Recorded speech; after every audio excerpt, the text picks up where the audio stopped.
Hey there. Welcome to video 5 of the 6-part series that we're doing with Launch Factory. In this video, I speak with Alex Triener. He's the CEO of Productified. This is one of the 2020 portfolio companies for Launch Factory. And we really, because this is a fresh process for Alex, we talk about his experience of going through that recruitment process.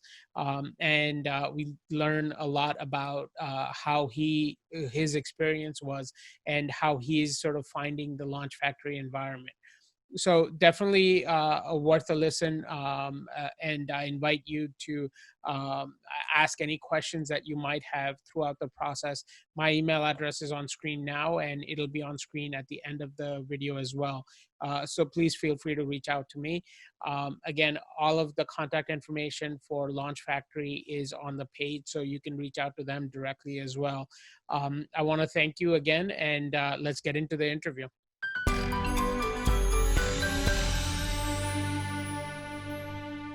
Hey Alex, thank you so much for coming on Startup Steroid today. I'm really excited to learn about you, your background, and Productified, and what you're doing with the new company. And I know you're already getting traction within the first couple of months. Your customers are already, making money and doing more than they've done in years. So we're gonna get into all of those things. But first, I want to start with your background and your story. So tell me about your background. You've already started a couple of companies and had successful exits. So share with us your bio and what you've done today. Well, thanks a lot for having me. It's great to be here. So I'm a 3X tech co-founder, and I'm also a 3X immigrant. And they say, immigrants make good entrepreneurs because you need to learn a new culture, new banking system, and new laws and so forth. Yeah. So my first company I started out of my business school, at the Radio School of Management. I've pitched it to the crowd of my cohort of students. It was a total flop. Nobody wanted to join my team. Nevertheless, I've done market research. I started the company, and feed forward. Long story short, it's been acquired exactly 2 years ago in September of 2018. Fantastic. So I've done 6 months my duties as a consultant for the acquirer, and I'm free as a bird. And then even before the acquisition came through, I already been thinking about my next business, and I started another company, medical. So my first company name was Pet Wireless.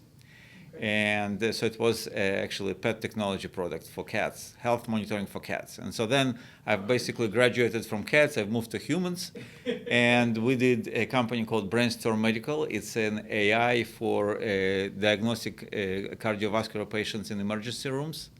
So the company is still going strong. I was one of the co-founders. I stepped down as a CEO. I'm still a board member. I'm just not allowed to be CEO in 2 companies, and I don't think it's a good idea. Knowing how intense startups could be. And so now I'm super excited, to be at Launch Factory, to go through this entire founder recruitment process, and basically, being selected by the Launch Factory founding team out of 20 some competing teams. Me and my co-founder Sid Jubran. So we started this on June 1st, which was actually my birthday. So that's kind of nice coincidence. So I feel like you wake me at the middle of the night, say, when did you start Productified? I say, June 1st, my birthday, I remember. Yeah, so it's been now 4 months.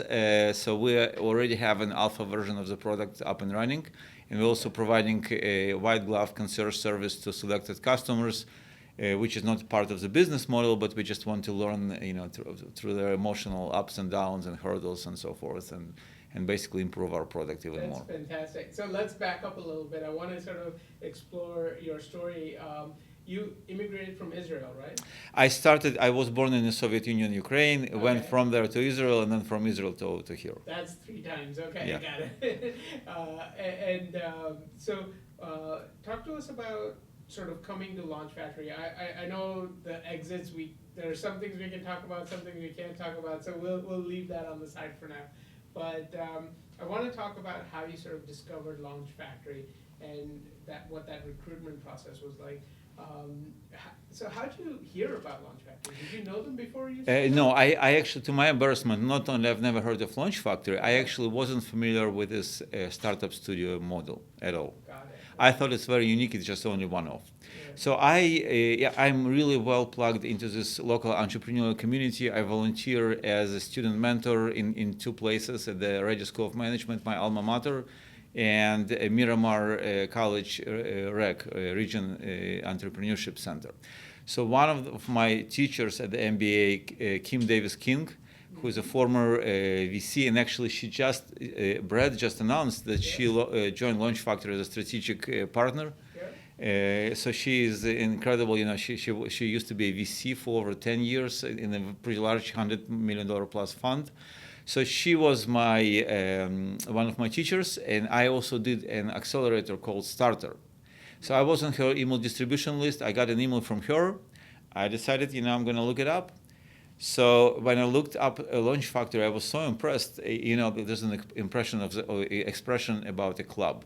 So I looked up this club. I thought, I'd love to be a member. So I decided, what do I have to lose? It's free, I've applied. And then the next step was actually going through the application process. Mm-hmm. Now, mind you, for about 9 years, I didn't have any full-time job. I became an entrepreneur. So, I didn't do any job interviews. So this actually it was an online application process. I loved they used somebody else's third-party platform, but they were so thoughtful about selecting what tests they want to run. And first of all, it felt to me as kind of a fusion of a job interview, although online, and GMAT test for MBAs. I said, okay, been there, done that, but it was a bit stressful actually. There's time limit, and they even ask you to do a blind type test. Well, they can see if you're blind typing or not, right?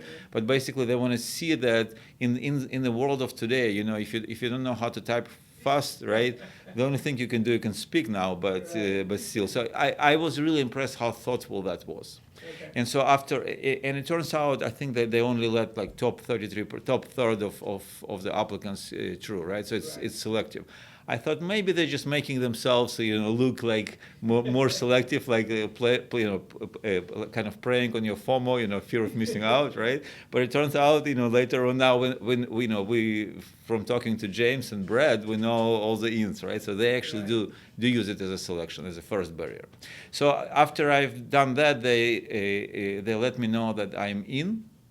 I don't know, it took a few days or something. Mm-hmm. And then they provided me with credentials to log into their internal system, and I could see all other applicants. Now, because I was an early applicant, there were only about, I think, less than 40 people on the platform. Mm-hmm. But then later it grew like crazy, right, to hundreds. But, I thought, okay, so I had the luxury of just going through, one by one through each candidate and basically saying, okay, so I think I've selected 5 or 6 people that I was really interested in. I ended up reaching out to them. Some people reached out to me, so we had mutual conversations, which is partnering up to be co-founder. Exactly. Sorry. Yes. I should have clarified. Yeah. So Launch Factory has basically a requirement that 2 co-founders must come in, right? Yep. And so you have as a co-founder, you have a couple of actually 2 decisions to make. One is you need to decide who is going to be the CEO and who is going to be the other person, who could be a COO or CTO, right, or whatever you guys decide. Yep. And the second is, because this year there were multiple opportunities, namely 2, so next year is going to be 4. Yep. So we had to choose which one. By the end of the selection, you can't just stay open. Right. So, of course, long story short, after all these interviews, which was exciting, a bunch of coffee has been consumed during those and so forth. It was before COVID, obviously, right? Yeah. It was so actually this round finished by the end of February. So the quarantine started, I think, somewhere in late March or something. Yeah. So it was all face to face, great. So Sid and I, we hit it off right away. He was the second person I reached out to, but first person I decided, even before talking to Sid, I decided it's no. But Sid was the second person, and I actually already set up my heart on him. But as a data-driven person, I still went on and did, I talked to did my homework, and so we hit it off. So for us, the decision of who is the CEO was easy because he does have a prior startup experience, but he was not a founder. He was first employee in the actual Y Combinator-backed Silicon Valley startup, which is huge respect. Yeah. However, he didn't have an experience raising money, and I've raised to date about $2 million in capital from bunch of angel investors, about 20, a corporate venture fund that ended up acquiring us as corporation. Of course, Launch Factory now, and also like I did a successful Kickstarter campaign, and I got a National Science Foundation grant. So kind of well-rounded. Although $2 million is not a whole lot relatively to what other people raise, but it was just for one company. For a startup, it's fantastic. That's great. Yeah. So it's fantastic that you have that experience. Give me just a quick background on what Sid's background is and how you guys sort of match up. Yeah. So actually, coincidentally, both Sid and I are Israeli citizens, except he was born there, and I lived there for 10 years, right? Yeah, we're both fluent in Hebrew. Okay. Although it's not my native language, neither is his native language. Oh, okay. So his native is Arabic. Okay. So Sid speaks 3 languages, which is Arabic, Hebrew, and English. No, I think he speaks something else, I think, right? And I speak like Russian and Ukrainian, from there, Hebrew from there, a little bit of English here. So we've decided early on that we must speak English to each other because, for a variety of reasons. It's just a business language. So 99.9% we speak English to each other. Fantastic. Yes, so Sid has a master's degree in engineering. He started in physics and moved to mechanical engineering, and he was a process engineer at Intel, at Siemens Semiconductors, and then he was a process engineer at Tesla, actually. It was very, very cool. And something else which I don't remember off the top of my head right now. But, a very cool corporate career. Oh, yeah, actually he worked for 2 years here in San Diego for Cymer, who is now ASML. It's a very large semiconductor, right? Yeah. And I actually worked for a couple of years back in Israel for Applied Materials. So, we kind of crossed paths with the semiconductor thing. Right. And then, as I said, Sid, worked for a year. He ran operations for a startup that was a Y Combinator-backed startup. Yep. Unfortunately, the startup didn't succeed, but, they did it Silicon Valley way. Yeah. They didn't try to stretch the money. They just burned everything in 1 year, said, thanks, and we'll go do something next. Right. No, that's fantastic. So let's talk about the actual recruitment process. So now you're paired up with Sid. Now you're actually going through the 8 weeks, right? Well, before 8 weeks, very quickly, we had to decide on the opportunity. Oh, okay. And so I can tell you, looking backwards now, we did the right thing. Okay. We actually, I can't believe that we even contemplated the other opportunity. I'm not saying the other opportunity is bad. It's just the other opportunity had much clearer business model. Right. So our business is a little bit more, but more challenging, I think, in how to make money. But from the perspective of us, I personally, so we're actually building a platform for home inventors, right? Mm-hmm. And I am also started as an inventor. I have 15 patents. For my pet wireless, I actually single-handedly had 5 issued patents, and 10 others from my corporate career. Fantastic. So we've selected that. So we totally agreed on everything. I think that the secret to our good relationship with Sid, we both realized that there's like well-known data that one of the top reasons why startups fail is actually founder conflict. And you would think like, come on, you just raise money, you like what to fight about? But it's like people in life. So what Sid and I decided to do, we actually are brutally honest with each other in a constructive way. But we don't even carry it, to like say to our weekly one-on-one. If there's something bothering us, you don't want to have it boiling inside. I just reach out to him. He reaches out to me. Hey, I think we should have done this. I think. We just get on the same page. We never get mad, and we like, I wish I was so smart with my wife, to whom I've been married over 30 years now, but in the early years. Right. So founder recruitment process it was 8 weeks of brutal competition, 8 weeks. Fantastic, and that's when you really get to work together with it also, yeah. Right? So you develop that partnership. So what was it like to go through that? And now you have a partner, so you're going through them together. But tell me a little bit about those 8 weeks. So it was a very unique experience. I can tell you that. I've never done anything like that. Even in a business school, so they give you tasks, but it's different. So here basically they've laid out. We did not know upfront anything, right? So, there's a given, like Wednesday, 5 p.m., we had a call with all the teams on the Zoom with Brad and James. They would, kind of provide general type of information. It was a quick Q&A. 6 p.m., you could access the materials, which would describe the deliverables for this week, right? And so that was very interesting because you had only a 48-hour window since you access these instructions to submit, but you could delay the accessing those instructions. So your deadline was actually Sunday midnight. So I could see that both Sid and I were. So Sid actually had a full-time job at the time, but he actually took a leave of absence. So we both were available. But other teams, I could see that they actually accessed materials on Friday night, and then they had the weekend to work on this, right? And they basically submitted them by Sunday midnight. But Sid and we started as overachievers, and I'm just kidding, of course, right? So I said, Sid, look. I'm Jewish and I'm not very religious, but I do observe Saturday. I don't do any work on Saturday. I said, look, see, the only window for us is let's just do it right now. He said, it's totally fine. So we basically go in, we just right away, 6 p.m., we open it up, and then we have 2 days. So we were fortunate, to have been working with each other face to face for 2 weeks, for the first 2 weeks prior to the quarantine, but then we had to do Zoom. So it's intense, right? It's really, really intense. We quickly saw that we need to split responsibility. So we would just basically, we both have lots of project management experience. Right. We're both very well organized and disciplined. So we said, okay, what do you want? What do I want? Like there's no, dancing around each other. I said, Sid, honestly, I can do this, but I honestly hate it. He said, oh, I love it. Like, let me do this. And sometimes we both hate something, so like you take one for the team, and sometimes we both love something, but it's easier to give up on. Right. So we would split it, right? And we would just basically say, okay, let's just do kind of intense, quick draft, and then share with each other. And then we would, provide each other with feedback and combine this. And then, so usually we would do everything in the first 24 hours. And the second 24 hours was actually going like going over this again, looking deeper dive into details and making sure that we both are not native English speakers, obviously, right? Making sure that we communicate well and clearly and so forth. Fantastic.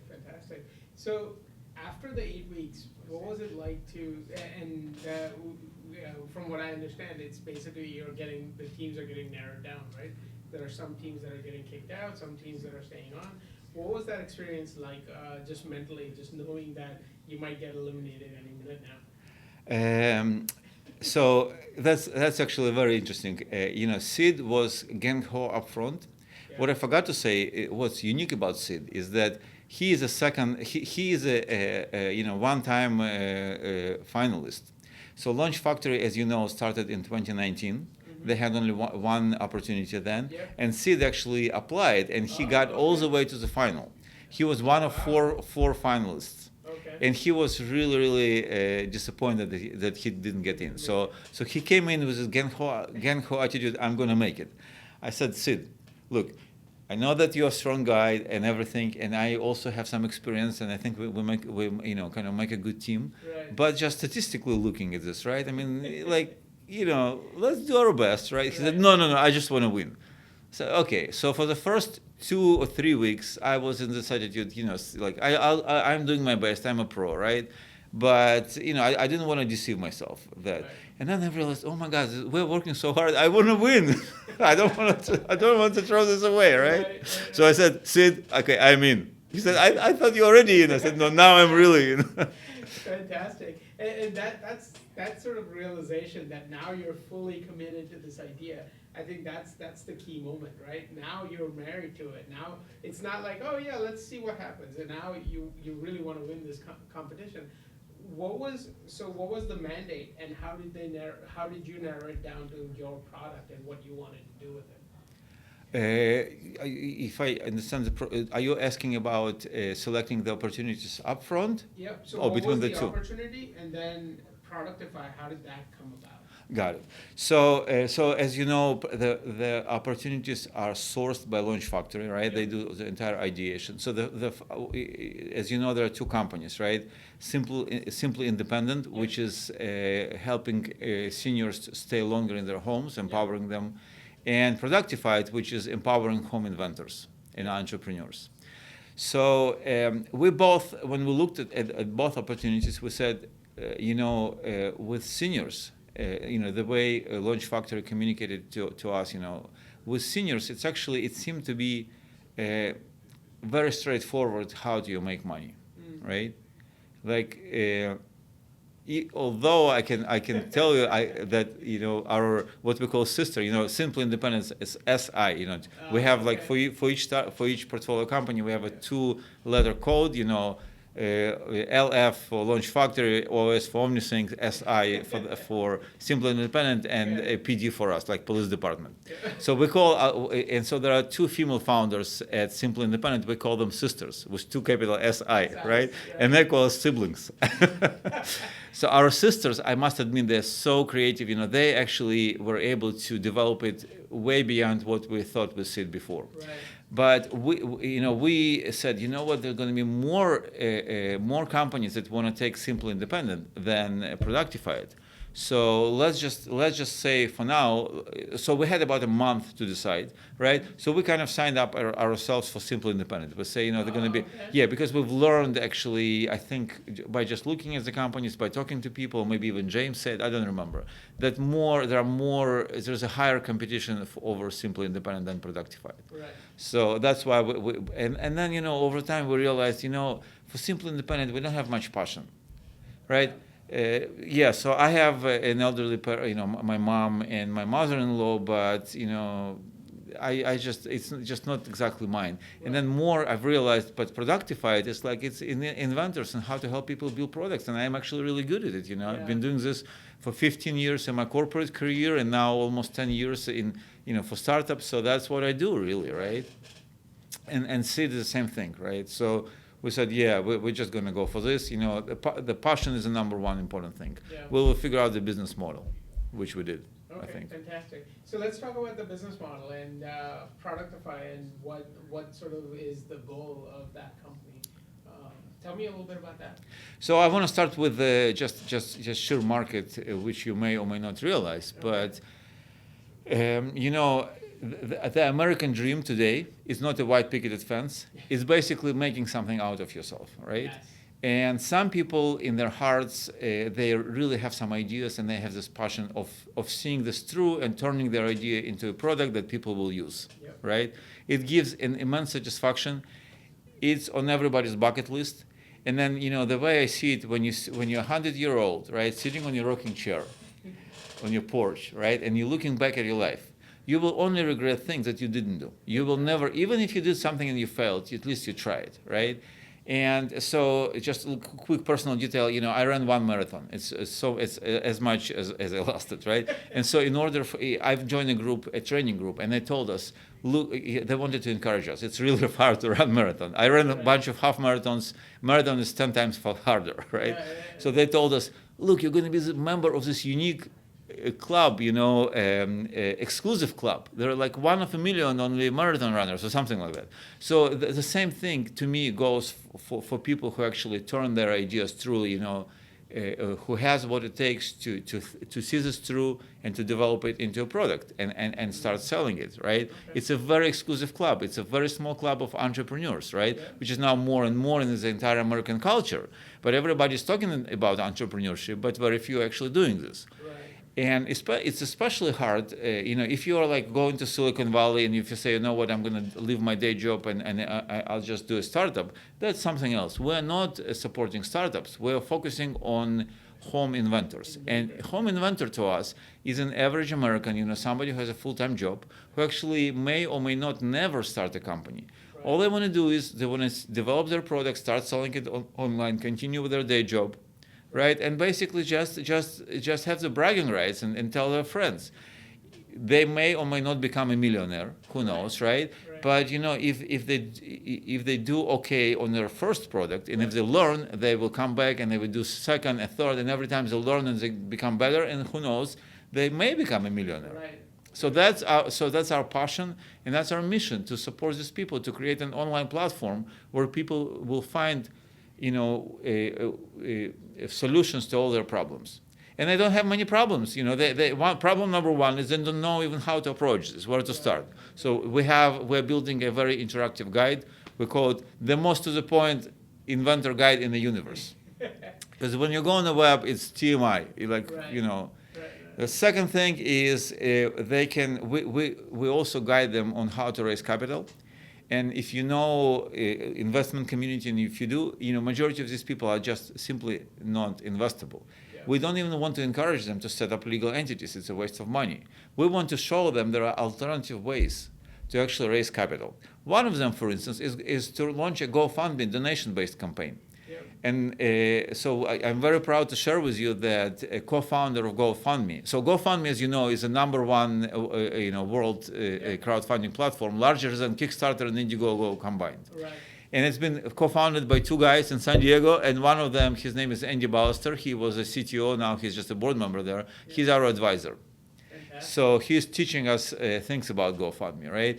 Then you can go on Kickstarter, you can go on Indiegogo, and there are other ways to do this without, because if you're a home inventor, you are not investable to an angel investor, right? But there are other ways to raise capital, and so that's what we want to teach them. And finally, we want to help them with expert help. So we're plugging them into freelancers, right? Experts in each category, which we are personally vetting, right? Like patents, market research, product development, prototyping, manufacturing, and sales and marketing. That's kind of captures the entire thing. So it's one-stop shop where the inventor comes in. They don't even need to share their idea with us. We're just there to support them, right? They find all the help they need, they build it, and they start selling it. Simple as that. That's fantastic. So let's talk about where the company is today. The platform is obviously not built out. You guys are just getting started, but you already started providing sort of the white glove service, so doing it more manually. So tell me a little bit about that, and the customer success story that you have. I want to definitely hear about that too. Yeah, thanks for the question. Good question. So we are inspired by Brad Chisholm, who gave us a story of Angie's List, which I did not know, by the way. Okay. So because he listened to her podcast. So when she started her company, all she had, and it was prior to the internet, kind of, right? Mm-hmm. So she advertised a phone number, and that's all she had, just a phone line. So in a little ad, she sat in front of the phone rang, she picked up a phone, hey, how can I help you? Hey, I need a plumber. Right. All right, I have a great plumber for you, let me get back to you. And then she calling her friends and family, hey, do you know a good plumber? Yes, I do. Okay, so she's taking the name of the plumber, getting back to the customer. So all that is, before she scaled, before she created this platform, right? She started by understanding the experience and understanding the real problem. And there's an expression, which I love, is be in love with the problem, don't be in love with your solution. Right. So our solution is basically, is very moldable. We could mold it in any shape or form. Right. It's like a Lego. We can plug in pieces and remove pieces. Right. We're trying to make our solution as simple as possible and as directly addressing people's issues as possible. Right. So basically, we've conducted more than 30 customer interviews. We talked to our competitors as well, see how they solve it. They actually talked to us and provided great information. We talked to partners, to freelancers to understand all the pieces, right? And then Sid actually came up with an idea. He said, why don't we offer some concierge service? Let's see how people do. So our first customer, her name is Virginia. She actually found us.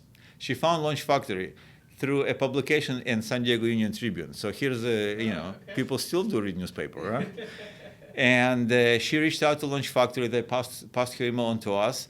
To our embarrassment, it's been like 2 months since, so I reached out to her in a very, very nice email. She actually responded.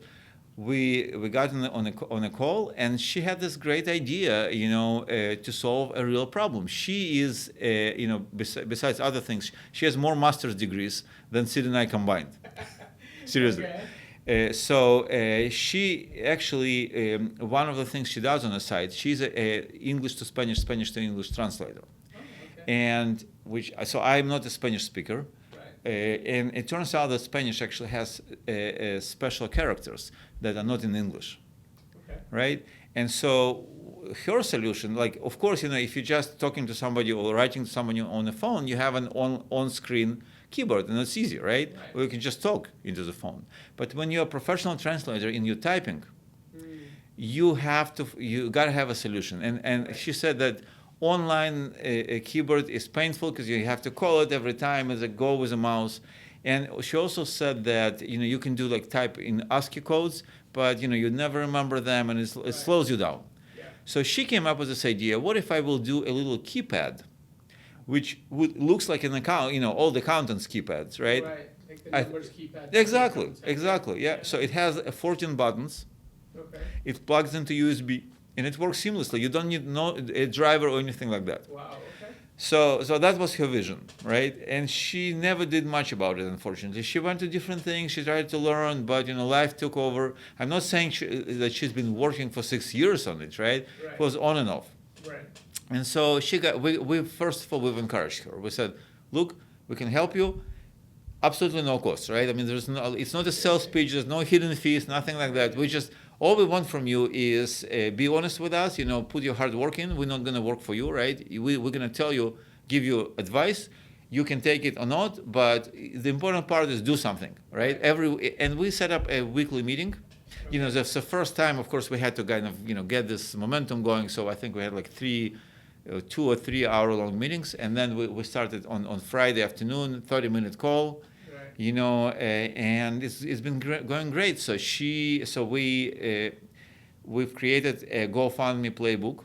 She follows this playbook. More than that, she's contributed to this playbook after her own experiences, which proves my point, right? We're now making product better because we're going through this experience. Right. So she went on GoFundMe. She actually, she didn't need much money. But unfortunately, she was not in a state financially where she could even, spare even hundreds of dollars. It was really tough on her. This economic situation is not making any easier for anybody. She raised a sufficient amount of capital she found a guy, a supplier. So she was able to reach out to him. We helped her with some tips how to negotiate. She got a prototype from him. She tested the prototype. Found a little issue, he reprogrammed it. Now she has a product. So she completed her campaign, she has a product, she put up a website, and she's now pre-selling actually. Oh wow. Fantastic. So she is like on her way, right? So she was on the sideline for 6 months. For 6 years. For 6 years, sorry. And how long has she been with you? 3 months. 3 months, and she has a product. She is selling, yeah. Wow, that's fantastic. Yeah. So the system obviously works, and you guys are doing that correctly. But now let's talk about how you're scaling that, because that providing white glove service is one thing, but now having a automated product that you can replicate for hundreds, if not thousands, of customers. Right. That's another. So let's talk about that a little bit. Well, it's a great point, and I like how you transition to scalability. Yeah, scalability is key, of course. There's no doubt about it. So we've, as I already mentioned, right, we've in person interviewed over 30 potential customers and partners and competitors. We looked at all competitive products. We worked very hard, and we ended up actually defining the MVP. That was a key, right? And as you know, as a startup, you need to focus. You need to narrow your scope, right? So the overall scope could be huge. Yeah. And then we actually. So one of the things that I love about startups, startup is not a small company, right? Steve Blank says, right? Startup is an experiment. Yep. So I'm thinking, like, if I'm experimenting, why would I hire now coders and develop something from scratch that I don't even know if people will like? I want to kludge something together as fast as possible, as inexpensive as possible. Yep. Well, guess what? We actually been able to put together an alpha version of the product. It's an alpha. It's not an MVP yet, right? It has only a subset of features, right? Mm-hmm. But so we've been able to do it with zero custom coding, right? Wow. Okay. Yeah, using available online tools, and it's actually up right now. You can go on productify.com.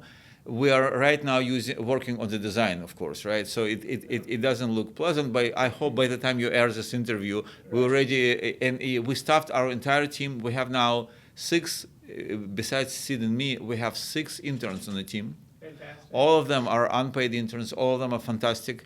You know, we were honest with them. I said, look, in these economic conditions, we don't want to burn any money. Right. What we can offer you real life experiences, you know, references. Of course, you can put us on your resume, and you know, if or who knows, you know, if we do well after we raise capital, next fund, you know, some of you will end up working for us if you guys want, right, as on the paid positions. So it's been great. We just brought the 6th person on board. Actually, coincidentally, today is her first day.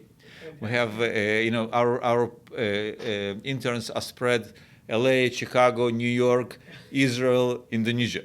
Wow. How's that? It's all over the world. Yeah. And so the team is great. You know, we have daily meetings, and so the scalability, we need to create a software automation for the things. And we also have some tricks that we've discovered that we can, when I said that we are providing an interactive guide, it means that people actually could ask us questions.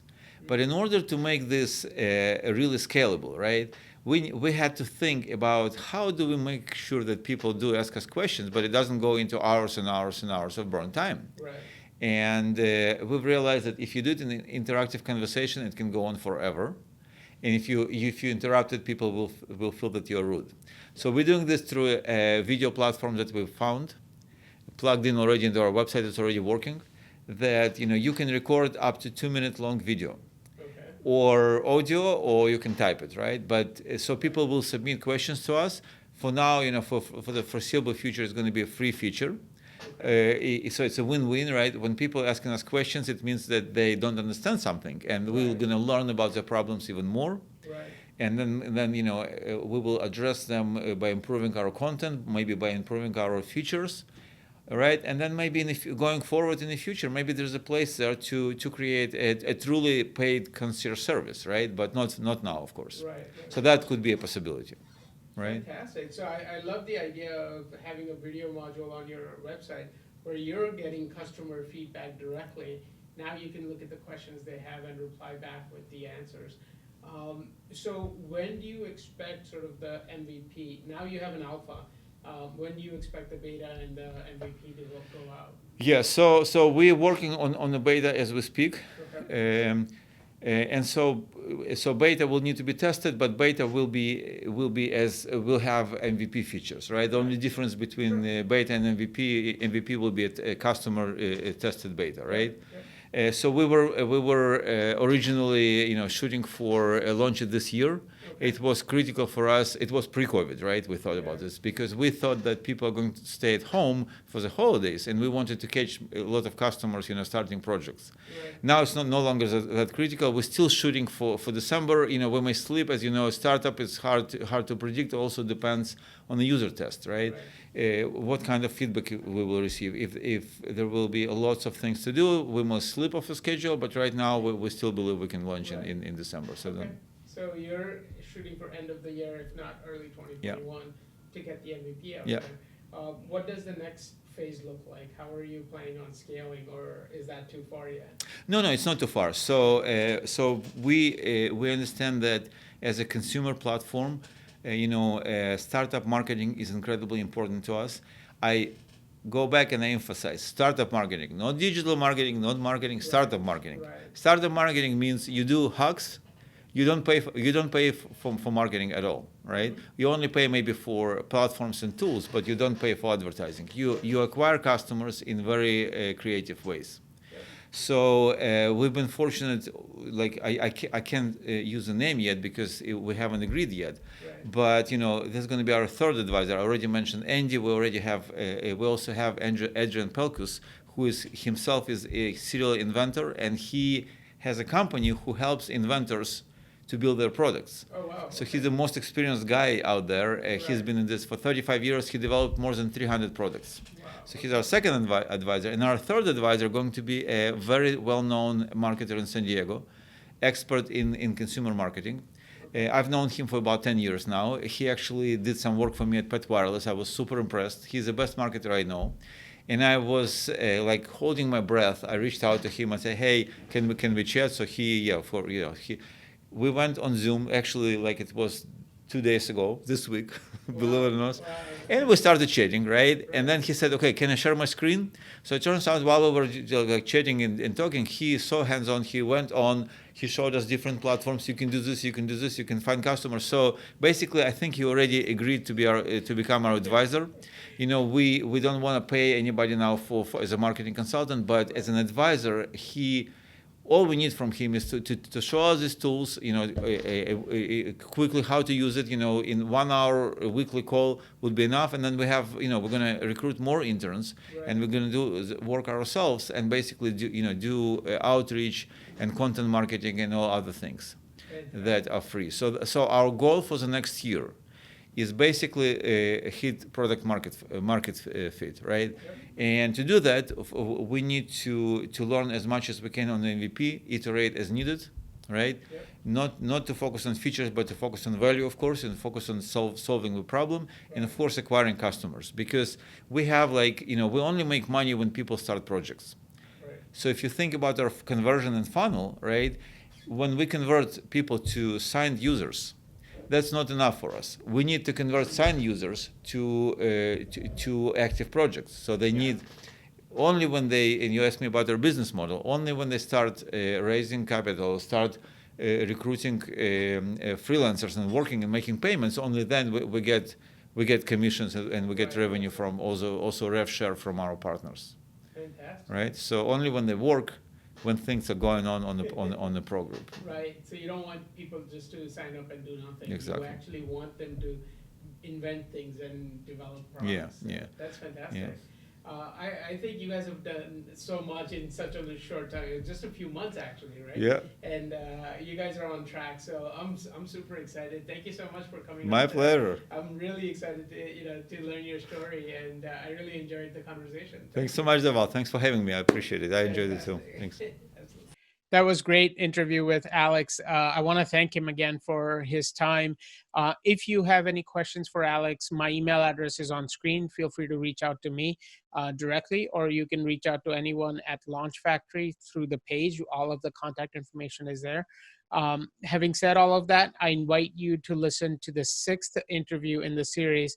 This is with Elon. She's amazing and is also one of the 2020 portfolio companies at Launch Factory. We talked to her about her experience, which was a little bit unique from Alex's experience. And so please check that out, and you'll really get a sense of how each one of these entrepreneurs are taking the idea that they're getting from Launch Factory and really making it their own and growing it into their own company. So I invite you for that. Thank you so much for listening, and I'll see you in the next one. Bye.